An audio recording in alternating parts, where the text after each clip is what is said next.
कई बार ऐसा लगता है कि सुरजेवाला साहब को कोई हुड्डा साहब से बदला लेना है और वो बदला लेने के लिए मौके ढूंढते हैं और आज भी उन्होंने उस मौके को चूका नहीं है। आज देखिए, सुरजेवाला साहब जिन बातों का उल्लेख कर रहे थे अपनी प्रेस वार्ता के अंदर, वो सभी की सभी कहीं ना कहीं कांग्रेस पार्टी से जुड़ी हुई थी। उन्होंने कहा कि कुछ गैंगस्टर्स के नाम लिए उन्होंने, और कुछ गैंगस्टर के वो भूल भी गए होंगे शायद लेने। तो आज हम ऐसा करते हैं कि उन गैंगस्टर के भी नाम लेते हैं जिनको शायद वो कहीं ना कहीं प्रेस वार्ता में भूल गए।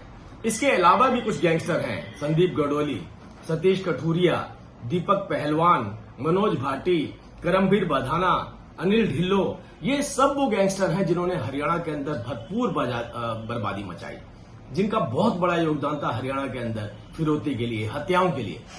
और ये वो गैंगस्टर हैं जिन्होंने बार बार ये क्लेम किया कि मौजूदा सरकार, मतलब हुड्डा साहब की जो सरकार है, उसका संरक्षण इनको प्राप्त है, तो कोई उनके खिलाफ पुलिस भी कार्यवाही नहीं कर सकती।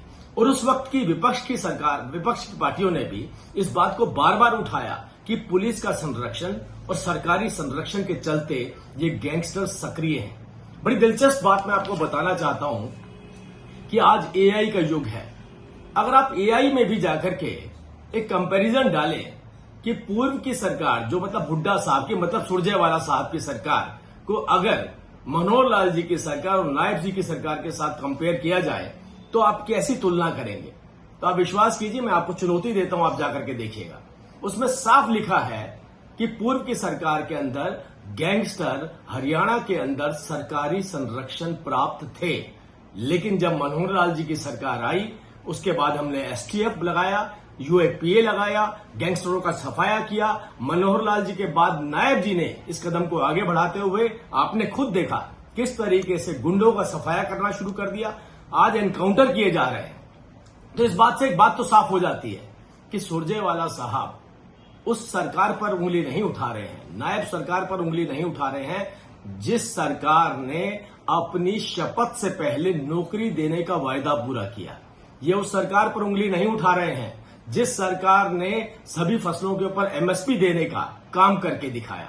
ये उस सरकार पर उंगली नहीं उठा रहे हैं जिस सरकार के अंदर विद्यार्थी सोचते हैं कि अब मेरा भविष्य और उज्जवल होने वाला है। ये उस सरकार पर उंगली नहीं उठा रहे हैं जिस सरकार ने हरियाणा को वो दिया जिसकी कल्पना भी नहीं की जा सकती थी। अरे एक मुस्कुराता हुआ चेहरा, जनता के बीच में रहने वाला चेहरा, एक कड़ा प्रशासक जिसने वो करके दिखाया जिसकी कल्पना हरियाणा में नहीं की जा सकती थी। हरियाणा ऐसा दौर नहीं देखना चाहता जैसा दौर उसने 2005 से लेकर के और 2014 के बीच में देखा। अगर मैं एनसीआरबी के आंकड़ों की भी बात करूं तो आप आज हुड्डा साहब ने कहा एनसीआरबी के आंकड़े, अरे भाई 2012 से लेकर 14 में तो केवल 2 सालों की बात कर रहा हूं, 12 से 15% बढ़ोतरी हुई। किसके अंदर? हत्याओं के अंदर, लूट के अंदर। लेकिन जिनके साथ लूट की जाती थी, हत्या की जाती थी, उनके तो केस भी दर्ज नहीं होते थे। हाँ, हमने कहा कि कमजोर से कमजोर आदमी भी आकर के थाने में अपनी रिपोर्ट दर्ज करवा सकता है। हम किसी भी गैंगस्टर को बख्शेंगे नहीं। जिस तरीके से इनकी सरकार के अंदर संरक्षण दिया जाता था फिरौती के लिए, संरक्षण दिया जाता था हत्याओं के लिए, और संरक्षण दिया जाता था अपने राजनीतिक सर्वाइवल के लिए, आज वो दौर जा चुका है। सुरजेवाला साहब, आपकी दुश्मनी हुड्डा साहब के साथ है। आप प्रेस वार्ता की जगह सीधा सीधा एक प्रेस नोट जारी करिए और बताइए कि किस तरीके से हरियाणा के हालात थे और कैसे हालात आज बन चुके हैं। आपकी आपसी रंजिश के चलते आप हमारी सरकार को मत उजागर कीजिए।